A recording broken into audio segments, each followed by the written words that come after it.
Hey there. Have you ever heard of a man who stood up against one of the mightiest empires in history with nothing but sheer courage and a burning desire for freedom? Picture this. A lone gladiator, once a slave, leading a rebellion so fierce that it shook the very foundations of ancient Rome. That man was Spartacus, and his story is nothing short of legendary. Today, we're diving into the incredible tale of Spartacus, the gladiator who nearly brought Rome to its knees.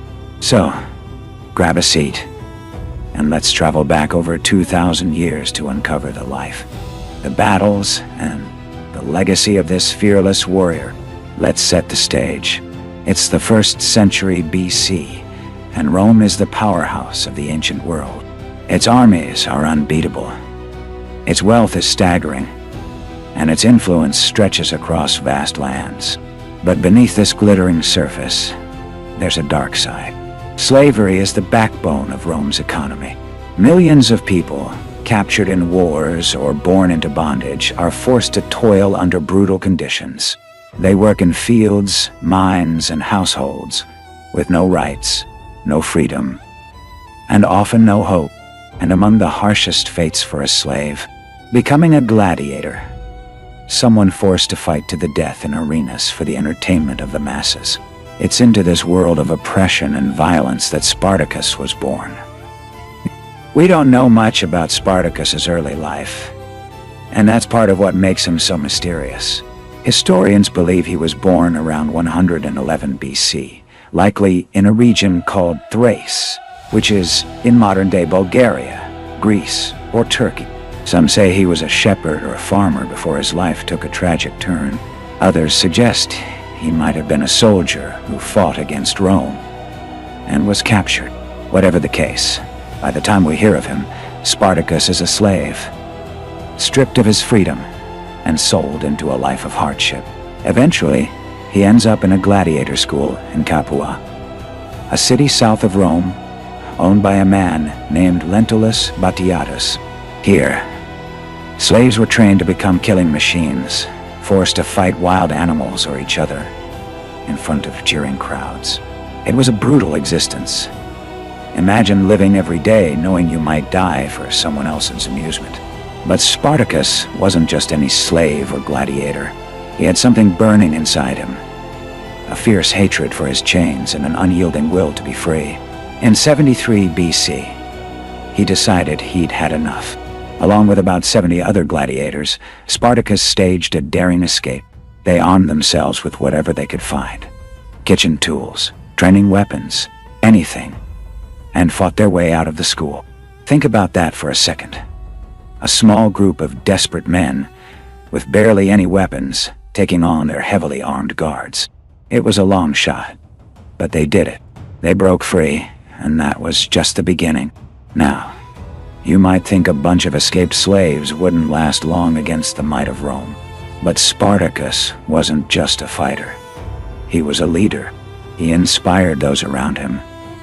And soon, their small band grew into a massive army. Slaves from all over started joining them. Men, women, even children. Anyone who dreamed of freedom. Within a short time, Spartacus's forces swelled to tens of thousands. Some ancient sources claim his army reached as many as 120,000 people. That's a staggering number, especially when you consider they weren't trained soldiers. They were ordinary people, farmers, laborers, shepherds, who had nothing left to lose. Spartacus and his followers didn't just hide out. They fought back.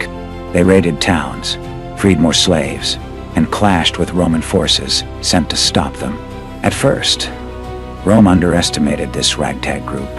They sent small armies, thinking it would be an easy victory. Big mistake. Spartacus proved to be a brilliant tactician. He knew how to use the terrain to his advantage, setting ambushes and outsmarting his enemies. In one early battle, his forces defeated a Roman army led by a commander named Gaius Claudius Glaber. Glaber had trapped Spartacus and his men on a hill, thinking he had them cornered. But Spartacus and his followers made ropes from vines, climbed down the cliffs at night, and attacked the Romans from behind.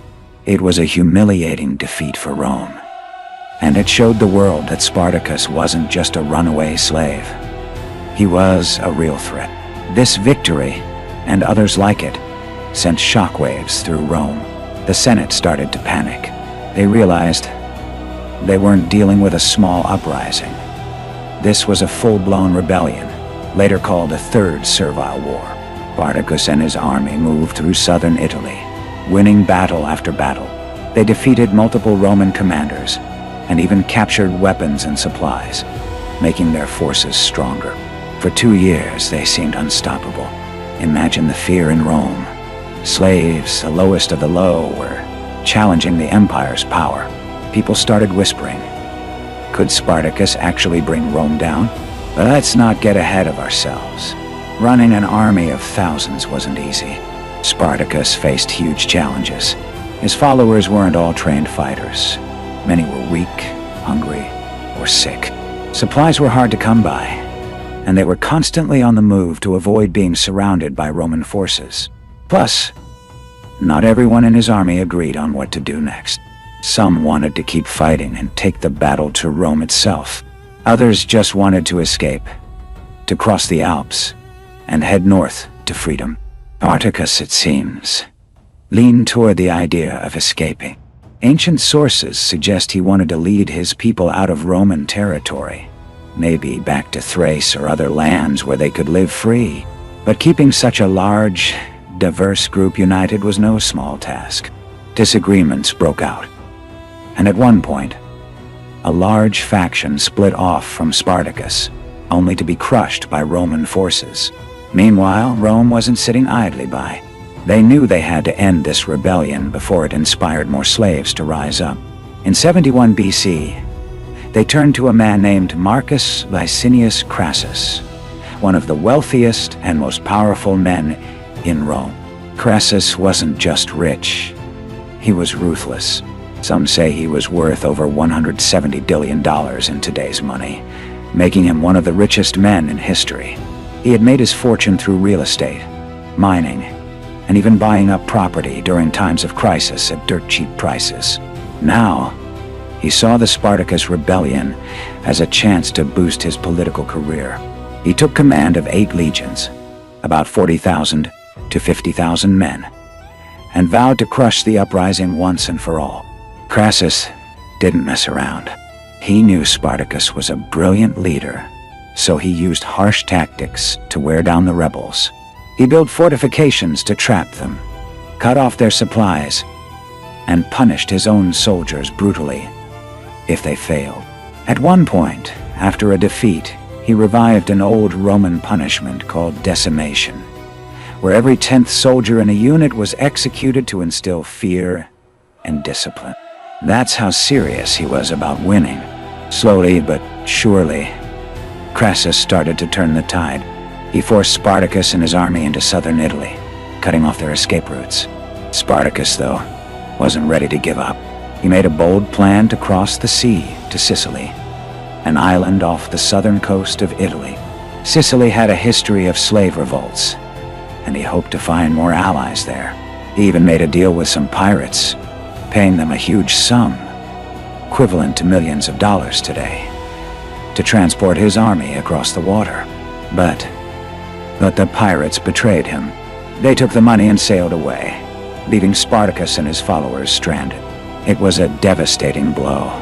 With no way to escape and Crassus closing in, Spartacus had no choice but to face the Romans in one final stand. The last battle took place in 71 BC, near the Silarus River in southern Italy. Spartacus and his army, now much smaller and exhausted, fought with everything they had. Ancient accounts say Spartacus himself fought like a lion, cutting down Roman soldiers left and right.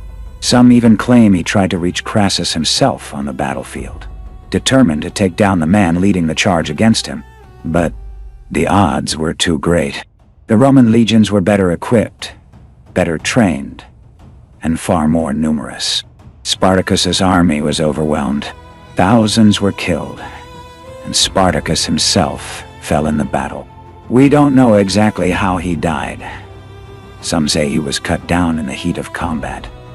Others that his body was never found. But with his death, the rebellion came to a tragic end. Crassus didn't show mercy to the survivors. About 6,000 of Spartacus's followers were captured and crucified along the Appian Way, a major road leading to Rome. Crucifixion was a slow, agonizing death, meant to serve as a warning to anyone who dared to defy Rome. Imagine walking down that road and seeing thousands of bodies lining the path for miles. It was a brutal message. Rebellion would not be tolerated. So, did Spartacus fail? On the surface, it might seem that way. His army was defeated. He lost his life. And Rome continued to rule for centuries. But let's look deeper. Spartacus's rebellion, though it ended in defeat, left a mark on history that can't be erased. For 2 years, he led a movement that showed the world that even the most oppressed people could stand up and fight. He exposed the cracks in Rome's system, showing how much the empire relied on slavery, and how dangerous it could be when slaves united. His name became a symbol of resistance, inspiring countless others over the centuries to fight for their freedom. Even in his own time, Spartacus's story didn't fade. Roman leaders like Crassus gained fame and power from defeating him, but they couldn't stop people from talking about the gladiator who dared to challenge an empire. Over time, his legend grew. In the centuries that followed, Spartacus became a hero in stories, plays, and later, movies. Perhaps the most famous depiction is the 1960 film Spartacus, directed by Stanley Kubrick, where he's portrayed as a noble warrior fighting for justice. While the movie takes some liberties with history, it captures the essence of why Spartacus still resonates with us today. His courage, his defiance, and his refusal to accept a life of chains. Think about the world back then. Rome was seen as invincible, a machine that crushed anyone who stood in its way. Yet Spartacus, a man with no wealth, no army, and no power, managed to defy that machine for years. He turned a group of desperate slaves into a force that struck fear into the heart of an empire. That's no small feat. His story reminds us that even in the darkest of times, one person's determination can spark a fire that changes the course of history. And here's something else to consider. Spartacus's rebellion wasn't just about him. It was about the tens of thousands of people who followed him, who believed in his cause. Many of them were nameless to history, but they were just as brave. They risked everything for a chance at freedom, knowing full well the price they might pay. In a way, Spartacus's story is their story too. A story of ordinary people doing extraordinary things when pushed to their limits.